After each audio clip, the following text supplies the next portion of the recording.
श्री राधे। 28वां अध्याय। धर्मदत्त ने विष्णु के गणों से पूछा, मैंने जय और विजय को विष्णु के द्वारपाल सुना था। कृपा बताइए कि उन्होंने पूर्व जन्म में कौन सा पुण्य किया था जिससे उन्होंने विष्णु का रूप धारण किया। गण बोले, विप्र, तृणबिंदु की कन्या देवहूति पर कर्दम ऋषि की दृष्टि पड़ने मात्र से उसके 2 पुत्र उत्पन्न हुए। उनमें से बड़े का नाम जय और छोटे का नाम विजय था।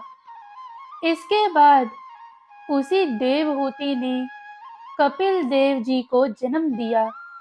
जय और विजय सदा विष्णु की भक्ति में लीन रहे। भगवान में ही अपने हृदय को लगाकर दोनों अत्यंत धर्मात्मा हुए। दोनों भाई सदा अष्टाक्षर मंत्र ओम नमो नारायणाय का जप करते हुए विष्णु भगवान का व्रत करते रहते थे।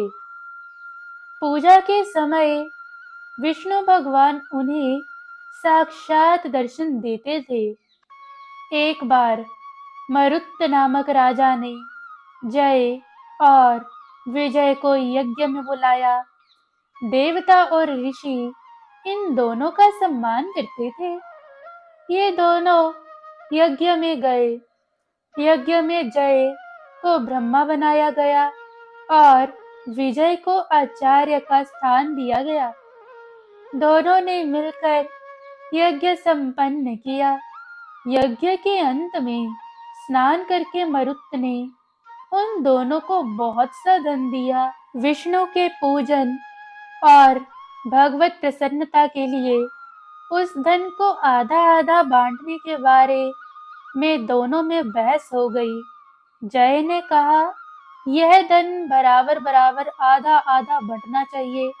विजय ने कहा, नहीं, राजा ने जिसको जो दिया है वही उसका रहेगा। तब मन में दुखी और क्रोधित होकर जय ने विजय को शाप दिया कि तू प्राप्त किए हुए धन को नहीं दे रहा, अतः तू ग्राह्य हो जा। उसका शाप सुनकर विजय ने भी जय को शाप दे दिया कि मद में मतवाला होकर तूने मुझे शाप दिया है, अतः तू हाथी हो जा। इसके बाद पूजन के समय जब भगवान उनके सम्मुख प्रकट हुए तो उन्हें सब बताकर शाप से छुटकारा पाने का वर मांगा। कहा, हम ग्राह और हाथी की योनि में कैसे जाएंगे प्रभु? भगवान, आप हमें श्राप से छुटकारा दिलाने का उपाय बताइए। श्री भगवान बोले, मेरे भक्तों के कहे हुए वाक्य कभी असत्य नहीं होते। एक बार मैं प्रहलाद की खातिर खम्भ से प्रकट हुआ। अम्बरीश के कथन से 10 अवतार लेने पड़े। तुम दोनों ही स्वयं दिए गए इन श्रापों के कारण मेरे पद को प्राप्त करोगे। ऐसा कहकर भगवान अंतर्धान हो गए। श्राप के अनुसार वे दोनों गंडकी नदी के किनारे पर ग्राह और हाथी के रूप में हो गए। उस योनि में भी उन्हें पूर्व स्मृति बनी रही और वे उस समय भी श्री विष्णु के व्रत करते रहे। एक बार कार्तिक की पूर्णिमा के दिन वह हाथी गंडकी में स्नान करने के लिए गया तो ग्राह ने श्राप का स्मरण कर उसे पकड़ लिया। ग्राह के द्वारा पकड़े जाने पर हाथी विष्णु को पुकारने लगा। तभी शंख, चक्र और गदा को धारण किए साक्षात श्री विष्णु भगवान प्रकट हुए। तत्क्षण ही चक्र चलाकर उन्होंने गज और ग्राह का उद्धार किया और अपने जैसा रूप देकर उन्हें वैकुंठ में शरण दी। उस दिन से वह स्थान हरि क्षेत्र के नाम से प्रसिद्ध है। वहां के पत्थरों पर भी चक्र के चिन्ह बने गए हैं। हे ब्राह्मण, जिनके बारे में तुमने पूछा, वे ही जय और विजय नाम के प्रसिद्ध पार्षद हुए और भगवान के द्वारपाल कहलाए।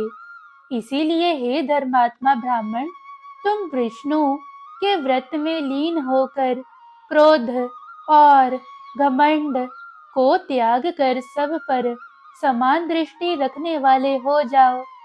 तुला, मकर और मेष राशि के सूर्य आने पर सदा प्रातः काल स्नान करो, एकादशी के व्रत करो और तुलसी के पौधों की रक्षा करो। ब्राह्मण और वैष्णवों की सेवा करो। मसूर, कांजी और बैंगन को खाना छोड़ दो। ऐसा करने पर तुम भी अंत समय में विष्णु भगवान को प्राप्त करोगे। बाल्यावस्था से ही विष्णु को प्रसन्न करने वाला यह व्रत करने से कोई भी यज्ञ, दान, अन्न, व्रत इस व्रत से अधिक लाभदायक नहीं हो सकता। धर्मदत्त ने विश्वास के साथ उस व्रत को किया और देह त्याग के समय दोनों स्त्रियों सहित विष्णु लोक को प्राप्त हुए। इस प्राचीन काल की कथा को जो कोई भी सुनेगा, भगवान की कृपा से वह श्री हरि के पास पहुंचने वाली भक्ति को प्राप्त होगा। गजेंद्र मोक्ष का ये वृत्तांत कार्तिक पूर्णिमा के समय क्या है, इसलिए जो कोई भी इस गजेंद्र मोक्ष को पूरे तन मन के साथ कार्तिक पूर्णिमा के दिन सुनेगा, उसकी रक्षा करने के लिए भी साक्षात श्री हरि प्रकट होंगे। 29वां अध्याय। राजा पृथु ने नारद जी से पूछा, कृष्णा और वेणी नदी के तट पर वैश्य और कलह का उद्धार हुआ था। मैं जानना चाहता हूँ कि यह दो नदियों के संगम का प्रभाव था या क्षेत्रों का। हे धर्म के जानकार नारद जी, मुझे संदेह है, कृपया आप बताओ।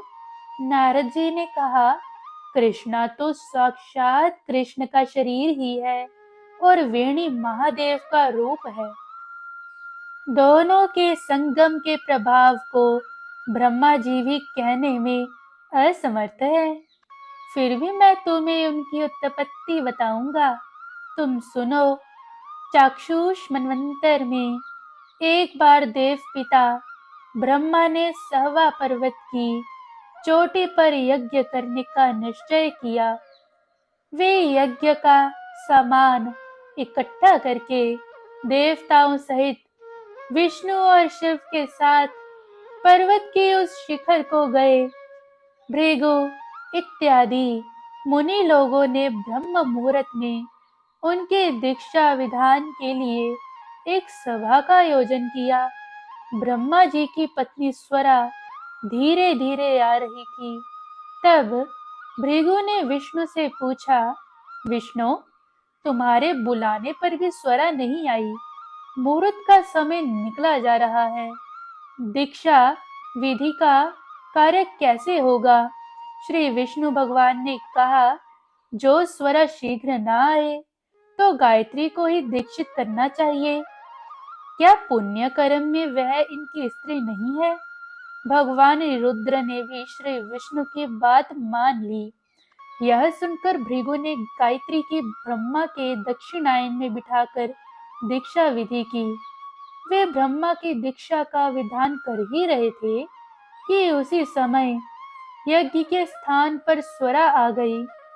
ब्रह्मा के साथ गायत्री को दीक्षित देखकर सौत की ईर्ष्यावश क्रोध से स्वरा ने कहा, जहाँ पूजा के अयोग्यों की पूजा की जाती है और पूजने योग्य नहीं पूजे जाते, वहाँ भयंकर अकाल, मृत्यु और भय तीनों उपस्थित हो जाते हैं। यह गायत्री दाहिनी ओर मेरे स्थान पर बैठी है, अतएव सदा अदृश्य बहने वाली गुप्त नदी होगी। इस स्थान पर मुझसे छोटी को आप लोगों ने बिठाया है, अतः आप लोग भी जड़ रूप नदियां होंगे। उसके श्राप को सुनकर गायत्री के होंठ कांपने लगे। यद्यपि देवताओं ने उसे बहुत रोका, पर फिर भी स्वरा को श्राप देती हुई वह बोली, ब्रह्मा, जैसे तेरे पति हैं वैसे ही मेरे भी हैं। तूने व्यर्थ ही श्राप दिया है, इसलिए तू भी नदी हो जा। तब शिव और विष्णु आदि देवताओं ने हाहाकार करते हुए स्वरा देवी को दंडवत प्रणाम किया और प्रार्थना करने लगे, हे देवी, तुमने हम सब देवताओं को श्राप दिया है कि जड़ी भूत होकर नदी हो जाए, परंतु ऐसा होने पर ये तीनों लोग नष्ट हो जाएंगे। इस पर तुमने विचार नहीं किया, अतः यह श्राप वापिस ले लो। स्वरा ने कहा, यज्ञ के आरंभ में आप लोगों ने गणेश जी का पूजन नहीं किया था, इसीलिए मेरे क्रोध से यह विघ्न हुआ है। मेरा वचन असत्य तो नहीं होगा, सो अंशों से जड़ीभूत होकर आप सब नदी होंगे। हम दोनों सोते भी अपने अंशों से पश्चिम की ओर बहने वाली नदी होंगी। स्वरा के वचन सुनकर ब्रह्मा, विष्णु और महेश जड़ीभूत होकर अपने अपने अंशों से नदी रूप हो गए। उनमें विष्णु कृष्णा, शिव वेणी और ब्रह्मा कुकुद्यनी नदी हुए। ये सब अलग अलग होकर बहने लगी। अन्य देवता भी अपने अंशों से नदी होकर सहवा पर्वत की चोटियों से अलग अलग बहने लगे। देवताओं के अंश से उत्पन्न नदियां पूर्व की ओर बहने वाली और उनकी स्त्रियों के अंश से उत्पन्न सैकड़ों नदियां पश्चिम की ओर बहने वाली हुई।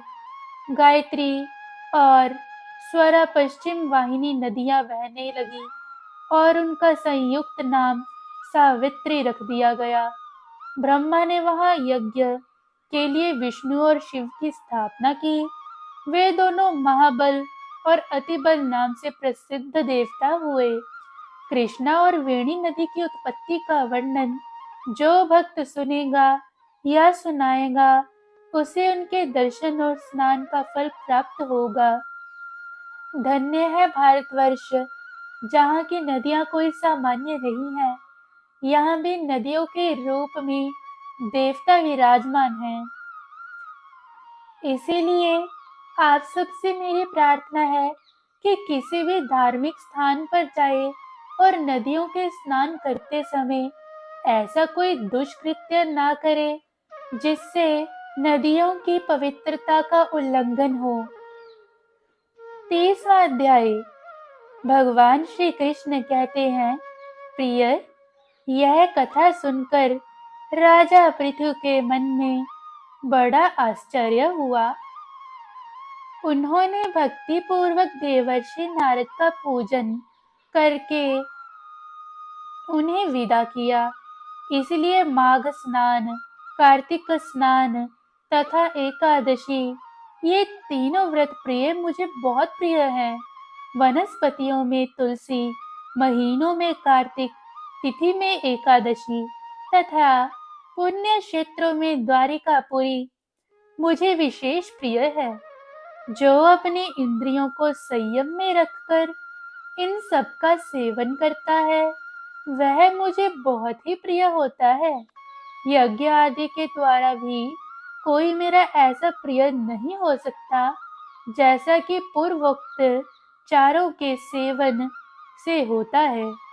सत्यभामा बोली, नाथ, आपने मुझे जो कथा सुनाई है वह बड़े ही आश्चर्य में डालने वाली है, क्योंकि कलह दूसरे के लिए दिए हुए पुण्य से ही मुक्ति पा गई। इस कार्तिक माघ का ऐसा ही प्रभाव है, किंतु बिना किया हुआ पुण्य मनुष्य किस मार्ग से पा सकता है।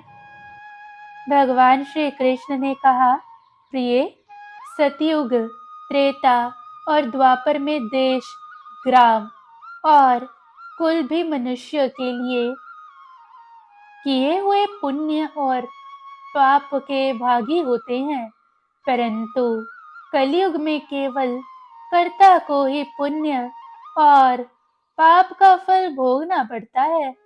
पढ़ाने से, यज्ञ करने से अथवा एक पंक्ति में बैठकर भोजन करने से भी मनुष्य दूसरों के पुण्य और पाप का चौथाई भाग परोक्ष रूप में प्राप्त करता है। एक स्थान पर बैठने, एक सवारी पर चलने, श्वास का स्पर्श होने एवं परस्पर अंग सट जाने से भी निश्चय ही पुण्य पाप के छठे अंश का फल भागी होना पड़ता है। स्पर्श करने से, बातचीत करने से तथा दूसरों की स्तुति करने से भी मानव पुण्य पाप के दशमांश को ग्रहण करता है। प्रिय, जो दूसरे की निंदा करता है, चुगली खाता है और उसे धिक्कार देता है, वह उसके लिए हुए पातक को स्वयं लेकर बदले में अपने पुण्य को देता है। एक पंक्ति में बैठकर भोजन करने वाले लोगों में से जो किसी को परोसने में छोड़ देता है, उसके पुण्य का छठा भाग उस छोड़े हुए व्यक्ति को मिल जाता है। जो धर्म के उद्देश्य से दूसरे मनुष्य के धन की याचना करता है, उसके पुण्य कर्म के फल को धन देने वाले व्यक्ति भी पाता है। राजा अपनी प्रजा से, गुरु शिष्य से, पति अपनी पत्नी से तथा पिता अपने पुत्र से उसके पुण्य पाप का छठा अंश प्राप्त करता है। प्रिय, स्त्री भी यदि सदा अपने पति के मन के अनुसार चले और सदा उसे संतोष देने वाली हो, तो वह पति के पुण्य का आधा भाग प्राप्त करती है। इस प्रकार दूसरों के किए हुए पुण्य और पाप बिना दिए भी सदा आते रहते हैं। इस विषय में एक इतिहास है जो बहुत ही उत्तम और पुण्यमय बुद्धि प्रदान करने वाला है। उसे सुनो। 31वां अध्याय। पूर्व काल की बात है। अवंतीपुरी में धनेश्वर नामक एक ब्राह्मण रहता था। वह ब्राह्मणोचित, कर्म से भ्रष्ट, पाप परायण और खोटी बुद्धि वाला था। रस, कंबल और चमड़ा बेचकर तथा झूठ बोलकर वह जीविका चलाता था। उसका मन चोरी, वेश्यागमन, मदिरापान और जुए आदि में सदा आसक्त रहता था। एक बार वह खरीद बिक्री के काम से देश देशांतर में भ्रमण करता हुआ माहिष्मती पुरी में जा पहुंचा, जिसकी चार दीवारी से सटकर बहने वाली पापनाशिनी नर्मदा सदा सुशोभित होती रहती थी।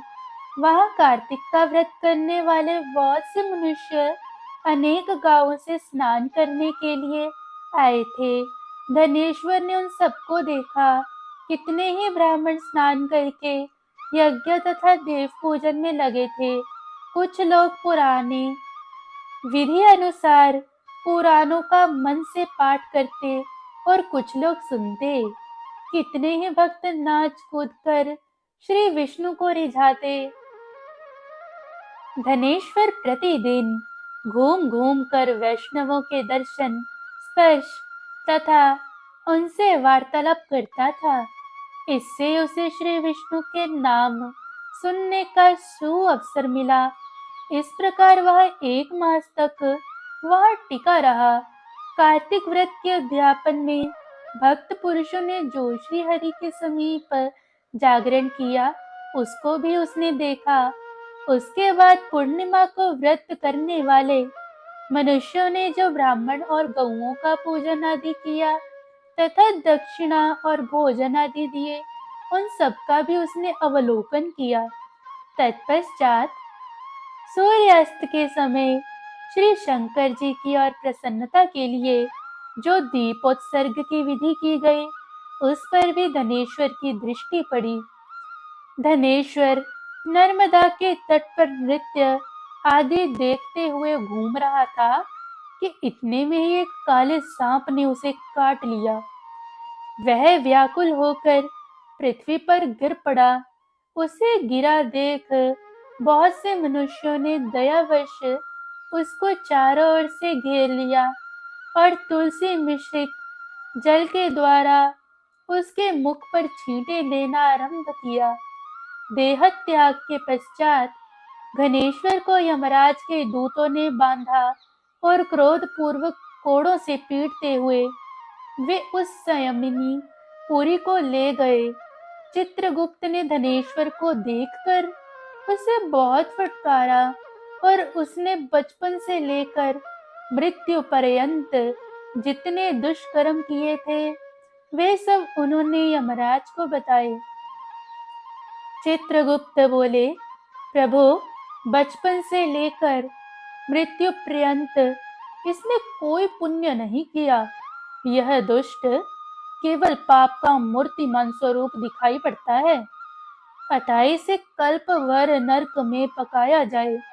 यमराज बोले, प्रेतराज, केवल पापों पर ही दृष्टि रखने वाले दुष्ट को मुद्गरों से पीटते हुए ले जाओ और तुरंत ही कुंभीपाक में डाल दो। यमराज की आज्ञा पाकर प्रेतराज पापी धनेश्वर को ले गए। मुद्गरों की मार से उसका मस्तक विदीर्ण हो गया था। कुंभीपाक में तेल के खोलने का खलखल शब्द हो रहा था। प्रेतराज ने उसे तुरंत ही उसमें डाल दिया। वह ज्यों ही कुंभीपाक में गिरा त्यों ही उसका तेल ठंडा हो गया, ठीक उसी तरह जैसे पूर्व काल में भक्त प्रवर प्रहलाद को डालने से दैत्यों की जलाई हुई आग बुझ गई थी। यह महान आश्चर्य की बात देखकर प्रेतराज को बड़ा विस्मय हुआ। उसने बड़े वेग से आकर यह सारा हाल यमराज को कह सुनाया। प्रेतराज की कही हुई कौतूहलपूर्ण बात सुनकर यम ने कहा, ये कैसी बात है। इतने में ही यम पुरी में देवर्षि नारद हंसते हुए आए और उनसे कहा, सूर्यनंदन, यह नरक भोगने के योग्य नहीं है। जो पुरुष पुण्य कर्म करने वाले लोगों का दर्शन, स्पर्श और उनके साथ वार्तालाप करता है वह उनकी पुण्य का छठा अंश प्राप्त करता है। यह तो एक मास तक श्री हरि के कार्तिक व्रत का अनुष्ठान करने वाला असंख्य मनुष्यों के संपर्क में रहा, अतः उन सबके पुण्य अंश का भागी हुआ। उनकी सेवा करने के कारण इसे संपूर्ण व्रत का पुण्य प्राप्त हुआ है। इसके कार्तिक व्रत से उत्पन्न होने वाले पुण्य की कोई गिनती नहीं है। कार्तिक व्रत करने वाले पुरुषों के बड़े से बड़े पातकों का भी भक्त वत्सल श्री विष्णु पूर्णतया नाश कर डालते हैं। इतना ही नहीं, अंतकाल में वैष्णव पुरुषों ने तुलसी मिश्रित नर्मदा के जल से इसको नहलाया है, इसीलिए इसके सारे पाप नष्ट हो गए हैं। अब धनेश्वर उत्तम गति प्राप्त करने का अधिकारी हो गया है। यह वैष्णव पुरुषों का कृपा पात्र है, अतः इसे नरक में ना पकाओ। इसको अनिच्छा से पुण्य प्राप्त हुआ है, इसीलिए यह यक्ष योनि में रहे और संपूर्ण नरकों के दर्शन मात्र से अपने पापों का भोग पूरा कर ले। 32वां अध्याय। इस अध्याय में नरकों का वर्णन किया गया है, कृपया ध्यान से सुनिए। भगवान श्री कृष्ण कहते हैं, प्रिय, यों कहकर देवर्षि नारद जी चले गए। फिर यमराज अपने सेवक के द्वारा उस ब्राह्मण को संपूर्ण नरकों का दर्शन कराने के लिए वहां से ले गए। इसके बाद यम की आज्ञा का पालन करने वाला प्रेतराज धनेश्वर को संपूर्ण नरकों के पास ले गया और उनका अवलोकन कराता हुआ इस प्रकार कहने लगा। प्रेतराज ने कहा, धनेश्वर, महान भय देने वाले इन घोर नरकों की ओर दृष्टि डालो। इनमें पापी पुरुष सदा यमराज के सेवकों द्वारा पकाए जाते हैं। यह जो भयानक नरक दिखाई पड़ता है, इसका नाम तप्त बालूक है। जो मनुष्य बलि वैश्वदेव के अंत में भूख से दुर्बल हो घर पर आए हुए अतिथियों का सत्कार नहीं करते, वे अपने पाप कर्म के कारण इस नरक में कष्ट पाते हैं। जो गुरु, अग्नि, ब्राह्मण, गौ, देवता तथा मूर्धाभिषिक्त राजाओं को लात मारते हैं, वे भी पापी यहाँ दृष्टि गोचर हो रहे हैं। इस नरक के 6 अवान्तर भेद हैं। नाना प्रकार के पापों के कारण इसमें आना पड़ता है। इसी प्रकार यह दूसरा महान नरक अंततः मिस्र कहलाया है। देखो, यह सुई के समान मुंह वाले कीड़ों के द्वारा पापियों के शरीर बेदर्न हो रहे हैं।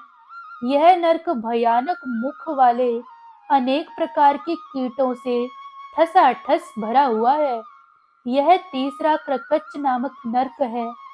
यह भी बड़ा भयानक दिखाई देता है। इसमें ये पापी मनुष्य आरे से चीरे जाने का कष्ट भोगते हैं। असी पत्रवन आदि भेदों से यह नरक 6 प्रकार का बताया गया है। जो दूसरों का पत्नी और पुत्र आदि से तथा अन्य प्रियजनों से बिछो कर आते हैं, वे ही लोग यहाँ कष्ट भोगते हैं।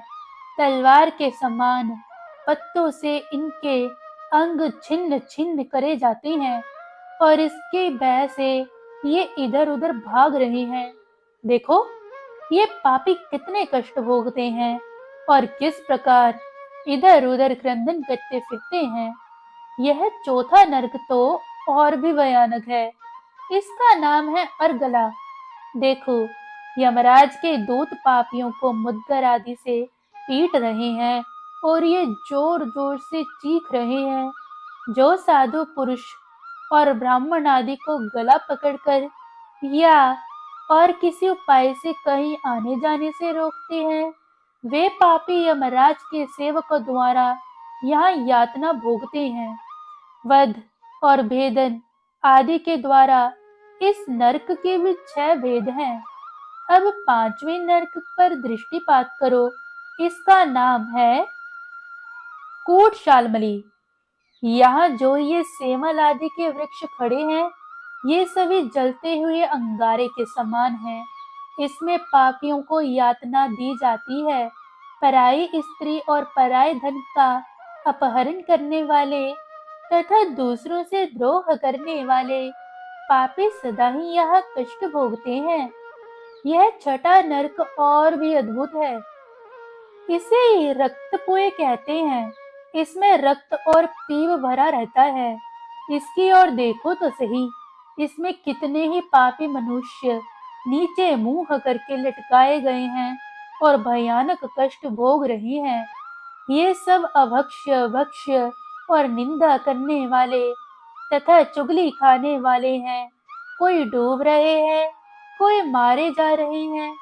ये सब के सब डरावनी आवाज के साथ चीख रहे हैं। इस नरक के भी विगंध आदि 6 भेद हैं। धनेश्वर, अब इधर दृष्टि डालो। यह भयंकर दिखाई देने वाला 7वां नरक कुंभीपाक है। यह तेल आदि द्रव्यों के भेद से 6 प्रकार का है। यमराज के दूत महापात के पुरुषों को इसी में डालकर औंटाते हैं और वे पापी इसमें अनेक हजारों वर्षों तक डूबते उतरते रहते हैं। देखो, यह भयानक नरक सब मिलाकर 42 हैं। बिना इच्छा के किया हुआ पातक शुष्क कहलाता है और इच्छा पूर्वक किए हुए पातक को आर्द्र कहते हैं। आर्द्र और शुष्क आदि भेदों से प्रत्येक नरक 2 प्रकार का है। इस प्रकार ये नरक पृथक पृथक 84 की असंख्या में स्थित हैं। प्रकीर्ण, अपांक्त्य, मलिनीकरण, जानती, भ्रंशंकर, उपपातक, अतिपातक और महापातक ये 7 प्रकार के पातक माने गए हैं। इसके कारण पापी पुरुष इन 7 नरकों में क्रमशः यातना भोगते हैं। तुम्हें कार्तिक व्रत करने वाले पुरुषों का संसर्ग प्राप्त हो चुका है, इसलिए अधिक पुण्य राशि का संचय हो जाने से नरकों के कष्ट से छुटकारा मिल गया। भगवान श्री कृष्ण कहते हैं, सत्यभामा, इस प्रकार प्रेतराज धनेश्वर को नरकों का दर्शन कराकर उसे यक्ष लोक में ले गए तथा वहां जाकर वह यक्ष हुआ। 33वां अध्याय। सूत जी कहते हैं, महर्षियों, भगवान वासुदेव अपनी प्रियतमा सत्यभामा के बीच में चल रहे इस कथन को भली भांति सुन लिया है। इस पाप नाशक कार्तिक मास का ऐसा ही प्रभाव है। यह भगवान विष्णु को सदा ही प्रिय है तथा भोग और मोक्ष रूपी फल प्राप्त करने वाला है। रात में भगवान विष्णु के समीप जागना, प्रातः काल स्नान करना, तुलसी की सेवा में संलग्न रहना, उद्यापन करना और दीपदान देना, ये कार्तिक मास के 5 नियम हैं। इन 5 नियमों के पालन से कार्तिक का व्रत करने वाला पुरुष पूर्ण फल का भागी होता है। ऋषि बोले, रोमहर्ष कुमार सूत जी, आपने इतिहास सहित कार्तिक मास की विधि का भली भांति वर्णन किया है। यह भगवान विष्णु को प्रिय लगने वाला तथा अत्यंत उत्तम फल देने वाला है, इसलिए इसका अनुष्ठान अवश्य करना चाहिए। परंतु यदि कोई व्रत करने वाला पुरुष संकट में पड़ जाए या दुर्गम वन में स्थित हो अथवा रोग से पीड़ित हो, तो उसे इस कल्याणमय कार्तिक व्रत का अनुष्ठान कैसे करना चाहिए? सूत जी ने कहा, ऋषियों, ऐसे मनुष्य को भगवान विष्णु तथा शिव के मंदिर में केवल जागरण करना चाहिए। विष्णु और शिव के मंदिर ना मिले तो किसी भी मंदिर में वह जागरण कर सकता है। यदि कोई दुर्गम वन में स्थित हो अथवा आपत्ति में फंस जाए तो वह अश्वत्थ वृक्ष की जड़ के पास अथवा तुलसी के वृक्षों बीच बैठकर जागरण करे। जो पुरुष भगवान विष्णु के समीप बैठकर श्री विष्णु के नाम तथा चरित्रों का गान करता है, उसे सहस्त्र गोदानों का फल प्राप्त होता है। जो आपत्ति में फंस जाने के कारण नहाने के लिए जल ना पा सके अथवा जो रोगी होने के कारण स्नान ना कर पाए, वह भगवान विष्णु का नाम लेकर मार्जन कर ले। जो कार्तिक व्रत के पालन में प्रवृत्त होकर भी उसका उद्यापन करने में समर्थ ना हो, उसे चाहिए कि अपने व्रत की पूर्ति के लिए यथाशक्ति ब्राह्मण को भोजन करवाना। उनके संतुष्ट होने पर भगवान सदा संतुष्ट होते हैं, इसमें तनिक भी संदेह नहीं है। जो स्वयं दीपदान करने में असमर्थ हो, वह दूसरों का दीप जलाए। तुलसी वृक्ष के अभाव में वैष्णव ब्राह्मण का पूजन करे, क्योंकि भगवान विष्णु अपने भक्तों के हृदय में सदा ही विराजमान रहते हैं। अथवा सब साधनों के अभाव में व्रत करने वाला पुरुष व्रत की पूर्ति के लिए ब्राह्मणों, गौओं तथा पीपल और वृक्ष के वृक्षों की सेवा करे। ऋषियों ने पूछा, सूत जी, आपने पीपल और वट को गौ तथा ब्राह्मण के समान कैसे बता दिया? ये दोनों अन्य सब वृक्षों की अपेक्षा अधिक पूज्य क्यों माने गए हैं? सूत जी बोले, महर्षियों, पीपल के वृक्ष में साक्षात भगवान विष्णु की विराजते हैं। इसी कारण बट वृक्ष शंकर का और पलाश ब्रह्मा जी का स्वरूप है। इन तीनों का दर्शन, पूजन और सेवन पापहारी माना गया है। दुख, आपत्ति, व्याधि और दुष्टों के नाश में भी उसको कारण बताया गया है। 34वां अध्याय।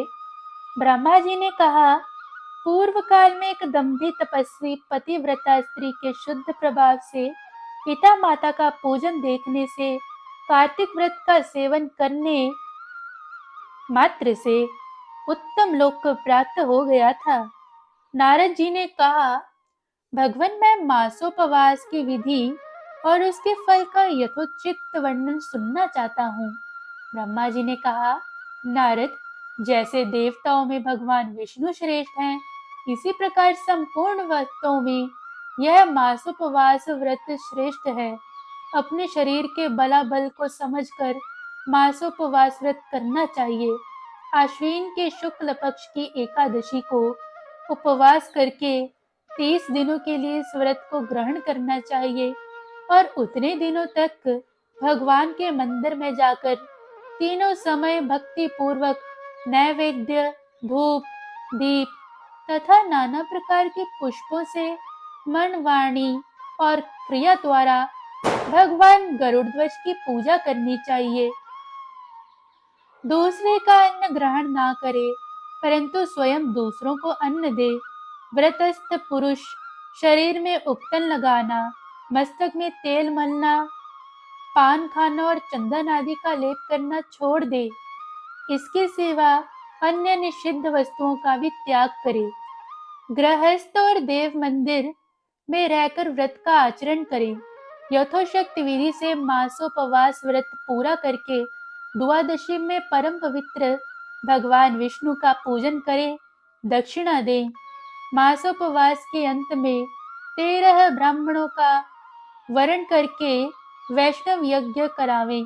तत्पश्चात ब्राह्मणों को भोजन करावें और उन्हें तांबूल सहित 2-2 वस्त्र देकर पूजन पूर्वक विदा करें। इस प्रकार मासोपवास की विधि बताई गई है। 35वां अध्याय। ब्रह्मा जी कहते हैं, कार्तिक शुक्ला नवमी को द्वापर युग का प्रारंभ हुआ है, अतः वह तिथि दान और उपवास में क्रमशः पूर्वाह व्यापिनी हो तो ग्रावा है।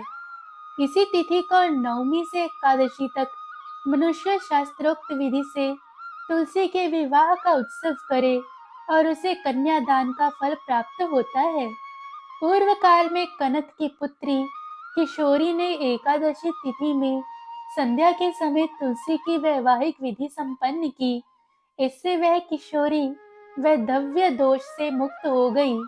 अब मैं उसकी विधि बतलाता हूँ। 1 तोला सुवर्ण की भगवान विष्णु की सुंदर प्रतिमा तैयार करावे अथवा अपनी शक्ति के अनुसार आधे या चौथाई तोले की ही प्रतिमा बना लें। फिर तुलसी और भगवान विष्णु की प्रतिमा में प्राण प्रतिष्ठा करके स्तुति आदि के द्वारा भगवान को उठावे।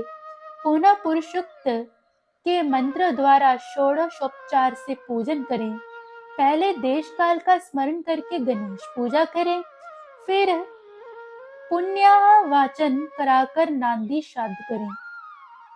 तत्पश्चात वेद मंत्रों के उच्चारण करके और बाजे आदि की ध्वनि के साथ भगवान विष्णु की प्रतिमा को तुलसी जी के निकट लाकर रखें। प्रतिमा के वस्त्रों से आच्छादित किए रहें। उसी समय भगवान का इस प्रकार आवाहन करें, आगच्छ भगवान देव अर्चिष्यामि केशव, तुभ्यं दासयामि तुलसीं सर्वकाम प्रदो भव। भगवान केशव, आइए देव, मैं आपकी पूजा करूंगा, आपकी सेवा में तुलसी को समर्पित करूंगा। आप मेरे संपूर्ण मनोरथों को पूर्ण करें। इस प्रकार आवाहन के पश्चात 3-3 बार अर्घ्य, पाद और विष्टिर का उच्चारण करके इन्हें बारी बारी से भगवान को समर्पित करें। फिर आचमनीय पद का 3 बार उच्चारण करके भगवान को आचमन करावें। इसके बाद कांसे के पात्र में दही, घी और मधु रखकर उसे कांसे के पात्र से ही ढक दे तथा भगवान को अर्पण करते हुए इस प्रकार कहे, हे वासुदेव, आपको नमस्कार, यह मधुपर्क ग्रहण कीजिए।